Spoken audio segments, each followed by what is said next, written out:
So first of all, we are going to discuss about alpha decay, right? What is the energy released when there is alpha decay?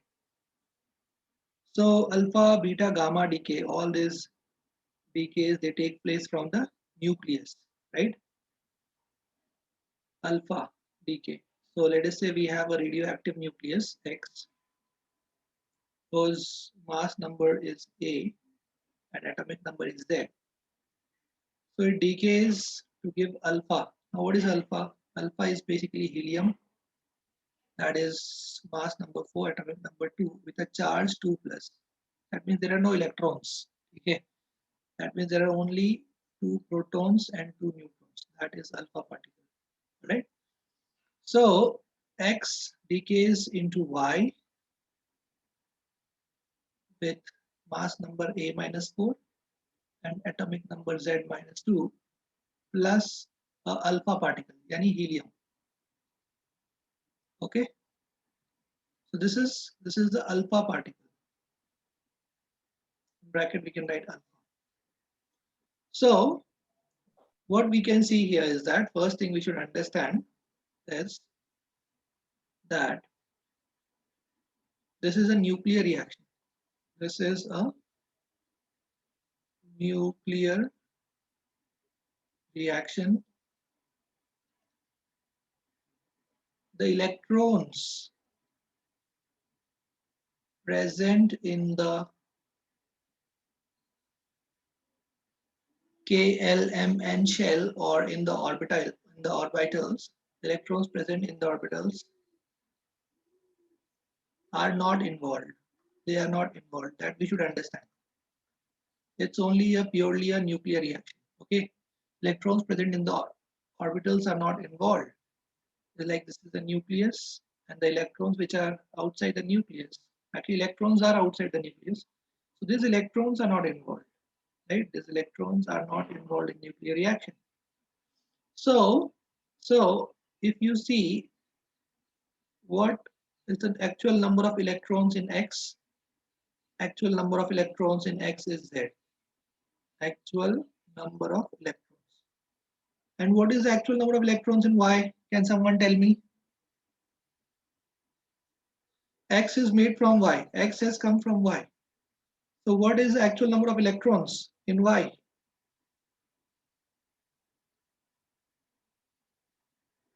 Hello? Students, please tell.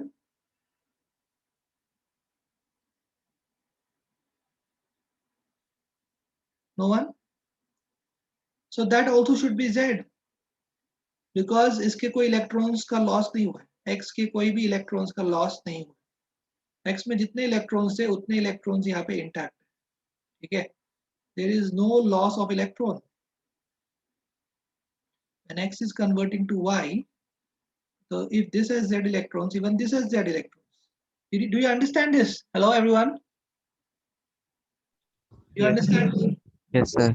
Yes. So there is no loss of electron. इसके पास भी Z electrons है, इसके पास भी Z है. इसके पास कोई electron नहीं, ये 0 इलेक्ट्रॉन है.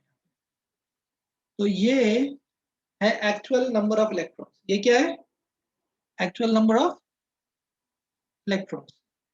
ठीक है. अभी हम लोग क्या करेंगे? अभी हम लोग यहाँ पे एक एडजस्टमेंट करेंगे, एक इमेजिनेशन करेंगे, जस्ट हमारे कैलकुलेशंस को इजी करने के लिए. तो जब ये रिएक्शन हो रहा है तो अल्फा डीके के वक्त एनर्जी का यहाँ पे रिलीज हो रहा है. तो एनर्जी किस फॉर्म में रिलीज हो रहा है? तो जो आपको y और he मिल रहे हैं, इन दोनों का जो काइनेटिक एनर्जी है, kinetic energy of y plus he, the sum of that is called as the q value. So we want to find out the q value of the reaction, and q value of the reaction will be the mass defect, that is mass of reactants minus mass of products into c square. Okay, so तो यहाँ पे हम लोग क्या करेंगे? अभी हमें पता है कि यहाँ पे जो है there are z minus 2 protons और यहाँ पे देर आर 2 protons. तो हम लोग बस इसको थोड़ा एडजस्ट करके बोल देंगे, मतलब सिर्फ इमेजिन करेंगे कि z minus 2 इलेक्ट्रॉन हमने y के साथ ले लिया है और इसके जो बचे हुए 2 इलेक्ट्रॉन्स है वो हमने यहाँ ले लिया. तो आप देखोगे कि दोनों का एटम कंप्लीट हो गया. जस्ट ये इमेजिनेशन है. ठीक है. तो we will just imagine that, imagine मतलब यहाँ पे हम सिर्फ एडजस्ट करेंगे, we'll just imagine that 2 electrons are with helium, ठीक है, such that its atom is complete, such that its atom is complete, है कि नहीं, 2 इलेक्ट्रॉन तो चाहिए कंप्लीट करने के लिए, and Z minus 2 electrons are with Y. Z minus 2 electrons are with Y, such that Y is also complete. Such that Y is also complete. तो ये हमने इलेक्ट्रॉन्स का थोड़ा एडजस्टमेंट कर दिया, सिर्फ इमेजिन कर रहे हैं हम लोग, ये जैसे इमेजिनिंग, एक्चुअली ऐसा नहीं है। एक्चुअली तो क्या है, एक्चुअली वाई के पास ही Z इलेक्ट्रॉन्स है और हीलियम के पास कोई इलेक्ट्रॉन है, लेकिन हम लोग सिर्फ इसको एडजस्ट कर रहे हैं ताकि हम लोग क्यू वैल्यू जो है वो क्यू वैल्यू हम लोग एटॉमिक मास के टर्म्स में निकाल सकें, न्यूक्लियर मास के टर्म्स में नहीं, एटॉमिक मास के टर्म्स में निकाल सके, इसलिए हम एटम को पूरा कर रहे हैं। तो हीलियम का एटम पूरा करने के लिए 2 इलेक्ट्रॉन चाहिए, तो हम ऐसा इमेजिन कर रहे हैं कि यहाँ पे जो Z इलेक्ट्रॉन्स है, इस Z इलेक्ट्रॉन में से 2 इलेक्ट्रॉन किसको दिया, हमने हीलियम को दे दिया, ताकि हीलियम का एटम यहाँ पे कंप्लीट हो जाए। और जो बचा हुआ Z-2 है वो हमने Y के साथ ही रखा है, ताकि Y के पास Z-2 प्रोटॉन्स हो और Z-2 क्या हो, इलेक्ट्रॉन्स, तो Y भी कंप्लीट हो गया। ठीक है, तो अब क्या है, अब यहाँ पे अगर हम लोग को Q वैल्यू फाइंड आउट करना है तो हम लोग कैसे करेंगे, ओके तो इस रिएक्शन का Q वैल्यू क्या होगा, देखो, तो हम लोग बात कर रहे थे यहाँ अल्फा डी का, तो ये रिएक्शन है, ठीक है, तो यहाँ पे Q वैल्यू क्या होगा, तो वो हो जाएगा mass of reactant minus mass of product और ये इंटू सी स्क्वायर, ठीक है, डेल्टा एम सी स्क्वायर। ये मास डिफेक्ट है that is converting into the kinetic energy of Y N H E, okay, so this energy is the sum of the kinetic energies of the products. This is called as the Q value. Alright, ठीक है, तो आप देख सकते हैं यहाँ पे, तो आपका जो फाइनल इसका आंसर आएगा, तो रिएक्टेंट में क्या है, सिर्फ X है, प्रोडक्ट में Y है और H ही है, ठीक है, तो आपने यहाँ पे क्या लिखेंगे, आप लिखेंगे यहाँ पे कि Q value is equal to, तो एटॉमिक मास किसका, X का, तो आप यहाँ पे लिख दोगे mass of X minus atomic mass किसका, Y का। एटॉमिक मास क्यों ले रहे हैं, क्योंकि हमने यहाँ पे इलेक्ट्रॉन्स को ऑलरेडी एडजस्ट कर दिया और पूरा एटम कंप्लीट कर दिया, और ये होगा माइनस मास ऑफ हीलियम या अल्फा बोल सकते हैं इनटू सी स्क्वायर। ये समझ में आप लोगों को, तो जो अल्फा डीके है, अल्फा डीके का क्यू वैल्यू इतना है, यानी जो एनर्जी होगा प्रोडक्ट्स का, काइनेटिक एनर्जी जो होगा प्रोडक्ट्स का, तो प्रोडक्ट का जो टोटल काइनेटिक एनर्जी उसका वैल्यू ये होगा। क्या ये बात समझ में है आप लोगों को? Yes, sir. Yes, sir. As the Q value of alpha decay. So now we will be discussing beta decay. Beta decay दो टाइप्स के होते हैं, बीटा प्लस और बीटा माइनस। तो पहले हम लोग बीटा माइनस डिस्कस करेंगे, तो आप लोग प्लीज यहाँ तक नोट डाउन कर लो। हाँ। तो यहाँ पे जो इक्वेशन है x is giving y plus H E, तो इसमें एक रिएक्टेंट है x और जो प्रोडक्ट है वो है y और एच ई, ठीक है, ओके। तो जब रिएक्टेंट से प्रोडक्ट बन गया तो अब x तो y में चेंज हो गया, x इज नो मोर, ठीक है, x इज नो मोर। तो अब क्या है, अपने पास सिर्फ y है और h ही है, ठीक है, ओके। लेकिन जब y और h ही बना तो y और h ही के बीच में क्या होगा, उन दोनों के बीच में कुछ काइनेटिक एनर्जी डिवाइड हो जाएगा, मतलब y के पास से काइनेटिक एनर्जी होगा और हीलियम के पास से काइनेटिक एनर्जी होगा। जैसे फॉर एग्जांपल जब हम लोग when we shoot a bullet from a gun, when we shoot, okay, तब क्या होता है, तब बुलेट को मिलता है काइनेटिक एनर्जी, मिलता है कि नहीं मिलता है? मिलता है सर। हाँ, तो उसके कॉरस्पॉन्डिंग गन को भी मिलता है रिएक्शन, एक्शन रिएक्शन होता है। हाँ होता है। तो वैसे ही यहाँ पे आप देखो, जब ये x, एक x है अपने पास, मैं समझा रहा हूँ आपको, एक गन के एग्जांपल से आप तुरंत समझ जाओगे। जिस तरह से गन में एक्शन रिएक्शन हो रहा है और जो मोमेंटम है वो दोनों को मिल रहा है, गन को और बुलेट को, तो उसी तरह से ये जो x है, ये x क्या रिलीज कर रहा है, ये अल्फा रिलीज कर रहा है, अल्फा रिलीज कर रहा है और ये y में कन्वर्ट हो रहा है। तो इसको कुछ मोमेंटम मिल रहा है, mass of alpha into velocity of alpha. वैसे इसको भी मोमेंटम मिल रहा है, mass of y into velocity of y, और ये मोमेंटम कंजर्व रहेगा। यहाँ पे कंजर्वेशन ऑफ लीनियर मोमेंटम भी यूज होगा। तो बेसिकली दोनों को क्या मिल रहा है, kinetic energy of alpha and kinetic energy of y। तो ये जो सम है टोटल काइनेटिक एनर्जी अल्फा का प्लस y का, इसको हम लोग कहते हैं क्यू वैल्यू। क्या कहते हैं इसको हम लोग, क्यू वैल्यू कहते हैं। ये बात समझ में आया आपको? सर। ओके हाँ yes sir. Okay, so now we are going to discuss beta decay. So beta decay जो है वो दो टाइप के होते हैं, एक होता है बीटा माइनस डीके और एक होता है बीटा प्लस डीके। ठीक है, दो तरह के।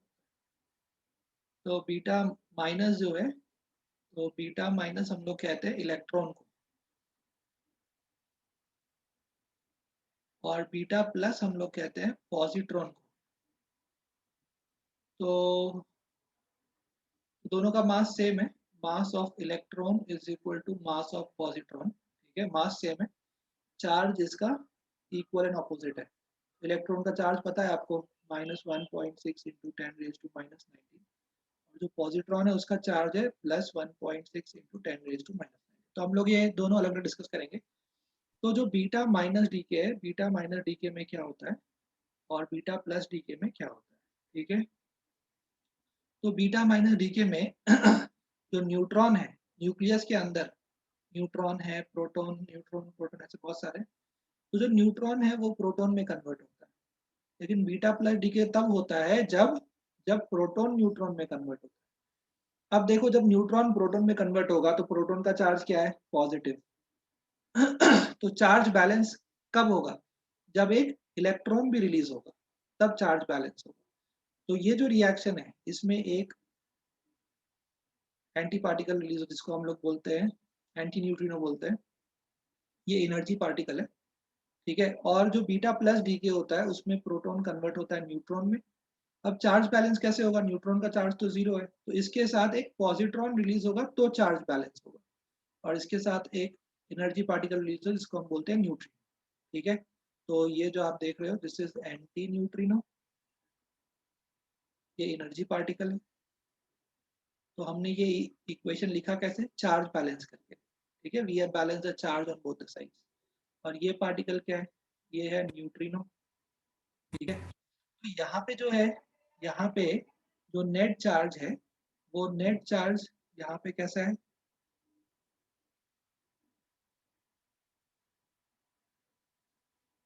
यहाँ पे आप देख सकते हो कि नेट चार्ज यहाँ पे जीरो है। तो अगर LHS में नेट चार्ज जीरो है तो RHS में भी नेट चार्ज कितना होना चाहिए, बताओ, जीरो होना चाहिए ना। 0. तो उसके लिए जीरो। प्रोटॉन रिलीज होगा और एक इलेक्ट्रॉन रिलीज होगा, ताकि नेट चार्ज फिर से जीरो। तो ये हो गया अपना बीटा माइनस डीके। तो इसमें ये बीटा माइनस रिलीज, इस जो इलेक्ट्रॉन रिलीज हुआ इसी को हम बोलते हैं बीटा माइनस। तो ये इलेक्ट्रॉन कहाँ से रिलीज हुआ है, न्यूक्लियस से। So this electron is released from the nucleus, electron is released from the nucleus. ये कोई ऑर्बिटल इलेक्ट्रॉन नहीं, ये न्यूक्लियस से रिलीज हुआ है। This electron is released from the nucleus. तो ये बात समझना बहुत जरूरी है। ठीक है, has been released from the nucleus. अब यहाँ पे आप देख सकते हो LHS में नेट चार्ज कितना है, +1.6 है कि नहीं, यस। तो RHS में भी नेट चार्ज उतना होना चाहिए, इसलिए जैसे ये न्यूट्रॉन, तो न्यूट्रॉन का चार्ज क्या है, जीरो। लेकिन लेकिन पॉजिट्रॉन का चार्ज कितना है, 1.6। तो ये देखो चार्ज बैलेंस हो गया। तो जो बीटा माइनस डीके है उसमें basically neutron converts to proton. ठीक है, तब उसके साथ एक बीटा माइनस रिलीज होता है। और बीटा प्लस में क्या होता है, प्रोटॉन कन्वर्ट्स टू न्यूट्रॉन और उसके साथ एक पॉजिट्रॉन रिलीज होता है। ये समझ में आप लोगों को दोनों रिएक्शन? Yes, sir. Yes, हाँ sir. यहाँ तक note down. So let us now discuss beta minus decay. All right. So beta minus decay, as I told you, decay when a neutron converts into a proton. Okay. So when a neutron converts into a proton inside the nucleus,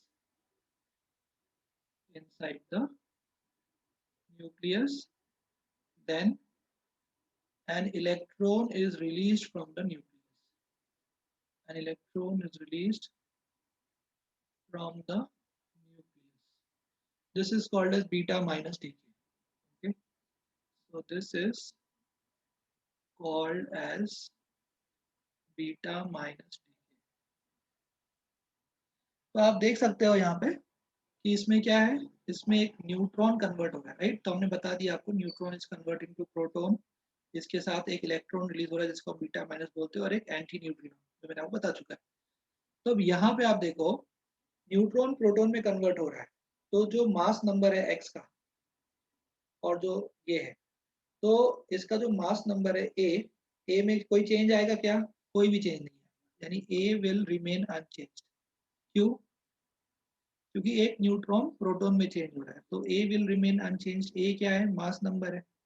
A is basically the sum of neutrons and protons, right. अगर एक neutron proton में convert हो रहा है तो भी कोई दिक्कत नहीं है, number of neutron plus proton तो कांस्टेंट ही रहेगा, राइट। समझ में आया आपको? तो A will remain unchanged, but what about Z? Z will increase by 1, z will increase by 1, so it will become z plus 1.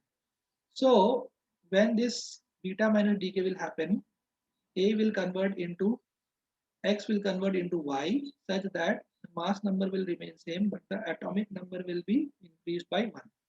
The atomic number will increase by 1, and along with this one electron will be released, which we called as beta minus decay. Okay, beta minus is basically an electron, along with that antineutrino, and along with that q, that is the q value of the reaction, that is the sum of the kinetic energy of y and beta plus antineutrino. So what is q here? Q is the kinetic energy of the products, and what are the products here? The products are y. ये y क्यों लिया हमने? क्योंकि atomic number change हो गया, atomic number change होने से element change हो जाता है, ठीक है। दैट्स व्हाई ये हो गया y प्लस एक इलेक्ट्रॉन और एक एंटी न्यूट्रिनो। तो जो एनर्जी है, काइनेटिक एनर्जी, वो इन तीनों में डिवाइड होगा, ठीक है। And that is called as the kinetic energy of the products, और that is called as the q value of beta minus decay. So please note down till this point.